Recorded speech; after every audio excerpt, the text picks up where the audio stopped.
Across now to the next consumer company that we have, Mr. Shah, ED, Corporate Affairs at Symphony, is with us. Can you just talk to us about the numbers overall? Now, when I just look at the numbers, Mr. Shah, despite a 6% top line outperformance, EBITDA estimates owing to higher ad spend were led to a margin miss. Can you just talk to us about this entire investment in A&P and the sales growth that you saw?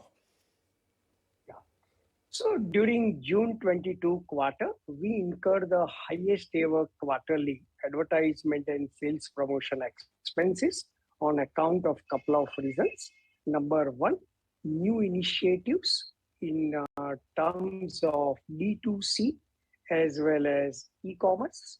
So obviously in the initial phase at EBITDA level, they don't contribute much, but promotion and advertisement is required, even though their gross profit margin is quite healthy, even better than traditional trade. Secondly, June 22 quarter was on back of unprecedented channel inventory due to two failed summer of 21 and 20 on account of COVID. So channel was having historical highest ever inventory. So it was also in our and channel partners' interest to clear off that. And then on top of it, we had to register robust sales from company. And we are happy to share that at the end of the season, now there is a complete normal channel inventory. And secondly, EBITDA to an extent is also impacted because freight and forwarding charges have also increased due to reasons as known to all disproportionately.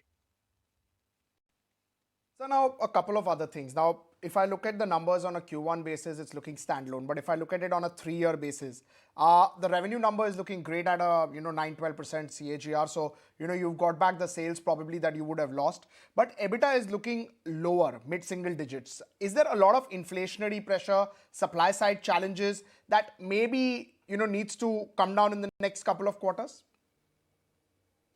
Had there been inflationary pressure, in terms of the margin, our gross profit margin percentage would have shrunk. But if it can be observed on a standalone basis as well as on a console basis, our gross profit margin percentage, which accounts for the sales price, less bill of material and some other variable costs, it is 50.6% on a standalone basis versus about 50% pre-COVID quarter. So despite very high input costs and other costs, we have maintained the gross profit margin percentage, and that too with the minimal sales price increase. And that is on account of our continuous focus on innovation, path-breaking models, exploring variety of sales channels, and huge value engineering and cost rationalization, which we did in last 2 years. So certainly in that respect, we have not been impacted. Secondly, normally EBITDA margin percentage in Q1 is low because of otherwise also high quarterly advertisement and few other expenses. More relevant will be year as a whole, which we believe should be normalized in line with pre-COVID era.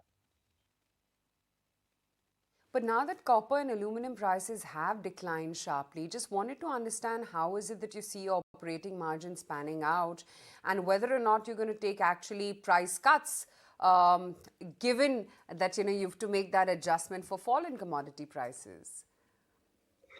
By the way, effective 1st July, we have taken actually some price increase ranging from model to model, and that will stay.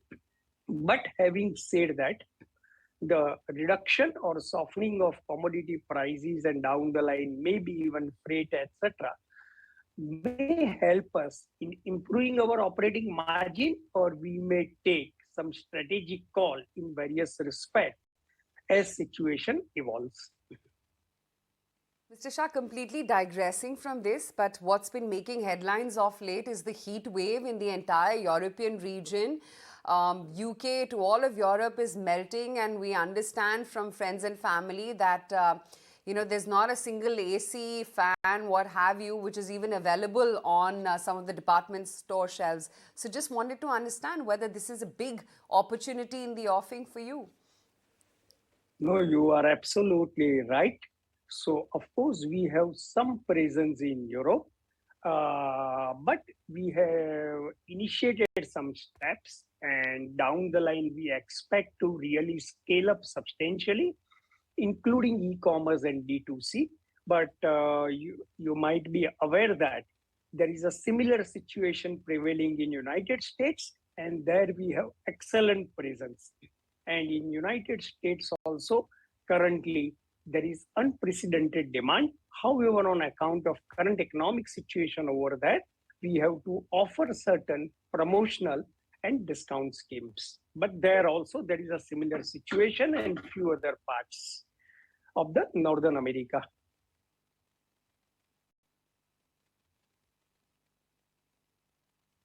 So are you therefore saying that you're going to be looking at exporting to North America? Is that what you're saying, if I were to read between the lines? We are already exporting in a big way in North America, including United States. By the way, we have our own manufacturing facility in Nevada. And now in United States, in air cooler segment, our market share is close to 7%, which about 3 years before was less than 2%. So in financial year 22 itself, our United States sales was in INR about 130 crore on consolidated basis, which was just less than 30 crore about 3 years before, with a robust margin and profitability.